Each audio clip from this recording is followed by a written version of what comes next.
Dicen que la batalla más feroz no es la que libramos contra enemigos visibles, sino la guerra silenciosa que ocurre dentro de nosotros. Una lucha diaria contra la carne que intenta arrastrarnos lejos de Dios, y por eso no podemos subestimarla ni un instante, pues despierta renovada cada amanecer esperando el momento exacto para atacar. Empiezas el día con buenas intenciones, pero en el camino algo sucede, una distracción, una tentación, un pensamiento que parecía inofensivo y de repente notas que caíste otra vez, sintiendo el peso de la culpa infiltrarse como veneno en el corazón, dejándote la sensación de que tal vez nunca podrás vencer. La Biblia nunca prometió que la carne desaparecería al entregar la vida a Cristo. Al contrario, Pablo confiesa en Romanos que el mal que no quería hacer era precisamente lo que terminaba practicando, mostrando que incluso los apóstoles llenos del Espíritu enfrentaban esta guerra implacable. La carne no se limita al cuerpo físico, sino que es la inclinación natural que desea vivir independiente del gobierno de Dios. Un sistema interno rebelde que resiste la voluntad divina y nunca toma vacaciones, reaccionando con fuerza redoblada siempre que decides vivir para agradar al Señor. En Gálatas, Pablo nos recuerda que la carne y el espíritu se oponen constantemente como dos fuerzas rivales, disputando el control de nuestra mente y de nuestras decisiones, y en cada elección que hacemos damos poder a uno y debilitamos al otro. Esta lucha no significa que seas un hipócrita o falso, significa que estás vivo espiritualmente, pues los muertos no libran batallas. Solo los vivos resisten, pero es imposible vencer solo con fuerza de voluntad, porque la carne es persistente y conoce nuestras debilidades. Jesús no solo nos dijo intenta más,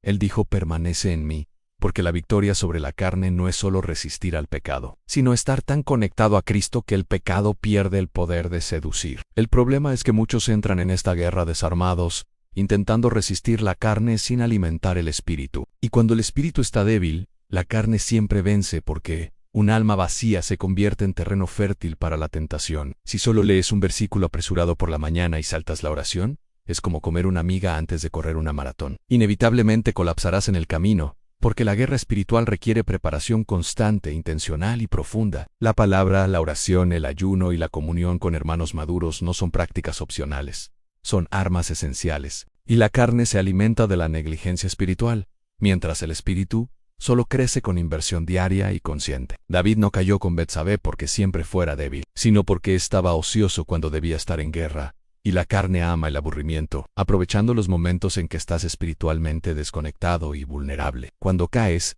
la vergüenza llega como una marea violenta, susurrando que ya no hay esperanza, pero Romanos 8 declara que ninguna condenación hay para los que están en Cristo Jesús. Y esta verdad es un golpe directo contra la voz de la acusación. La condena ata y aleja, mientras la convicción del Espíritu Santo nos llama de vuelta a Dios.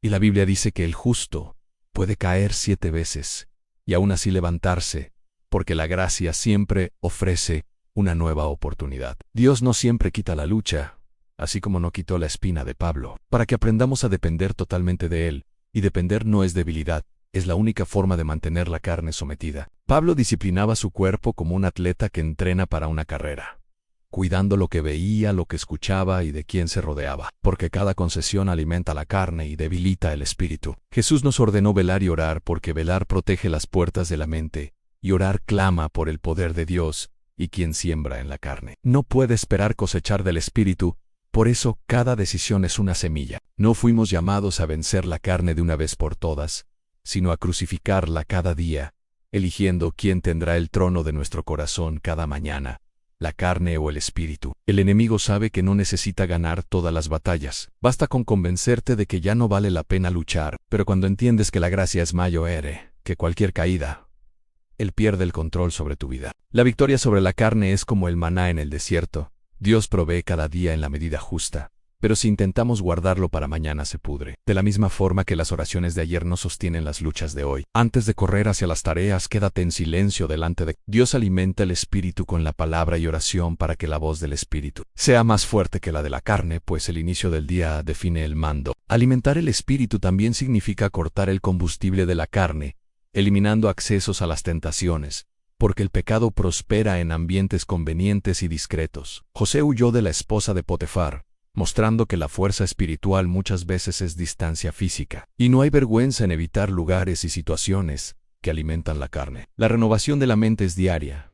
reemplazando mentiras repetidas por la verdad repetida, hasta que la voz de Dios se vuelva más familiar que los argumentos de la carne. Incluso el deseo de santidad es fruto de la gracia, y si ese deseo está débil, ora pidiendo que Dios lo reavive, pues la humildad para pedir ayuda es lo opuesto al orgullo que la carne tanto alimenta. Para cada tentación, ten un versículo como respuesta, declarándolo en voz alta, así como Jesús lo hizo en el desierto, pues no basta con decir no al pecado, hay que decir sí a la voluntad de Dios. Sirve, ama, construye, involúcrate con cosas que no dejan espacio para la decadencia, porque la carne aísla, pero el Espíritu conecta y fortalece por medio de la comunión. Confesar debilidades a un hermano de confianza trae sanidad y restauración, pues Dios nos encuentra en la luz, y la victoria no se mide solo por el tiempo sin caer, sino por la rapidez con que volvemos a Él. La carne siempre intentará hablar hasta el último día, pero cuanto más alimentamos al Espíritu, más débil se vuelve, hasta que las cosas que antes nos esclavizaban pierden su brillo. La batalla contra la carne no es señal de abandono de Dios, sino evidencia de que el Espíritu Santo está en nosotros, porque sentir la tensión es prueba de que aún estamos resistiendo. El objetivo no es silenciar la carne de forma definitiva en esta vida, sino caminar tan cerca de Cristo que no pueda dictar nuestro rumbo, manteniendo el foco en el camino y no solo en la guerra. La gracia interrumpe el ciclo de caída, vergüenza y silencio, restaurando como Jesús hizo con Pedro, y el mismo Señor que lo levantó, está extendiendo su mano para ti ahora. La rendición es una elección diaria, entregando nuestros ojos, pensamientos, cuerpo, tiempo y deseos a Dios, sacando la batalla de nuestras manos y poniéndola en la suya. El ayuno realinea nuestros deseos, la adoración cambia nuestro enfoque, servir debilita el ego y la gratitud crea un escudo contra la seducción, volviendo el corazón resistente a la codicia. Incluso cuando caigas, no retrases el arrepentimiento, porque quien confiesa es perdonado y limpiado, y aunque la carne hable, su poder ya fue quebrado en la cruz. Hasta el día en que esta guerra termine, nuestro papel es sembrar continuamente en el Espíritu, rechazando que las caídas de ayer determinen las obediencias de hoy. No se trata de conquistar el amor de Dios, sino de vivir en la libertad que Cristo ya compró para nosotros, eligiendo cada día destronar la carne y andar en el Espíritu. Si hoy te sientes débil, recuerda que la fuerza no es ausencia de lucha, sino depender de Dios en medio de ella. Y el mundo necesita ver tu persistencia, no tu perfección. Toma decisiones prácticas ahora. Lee la Biblia antes de tocar el teléfono.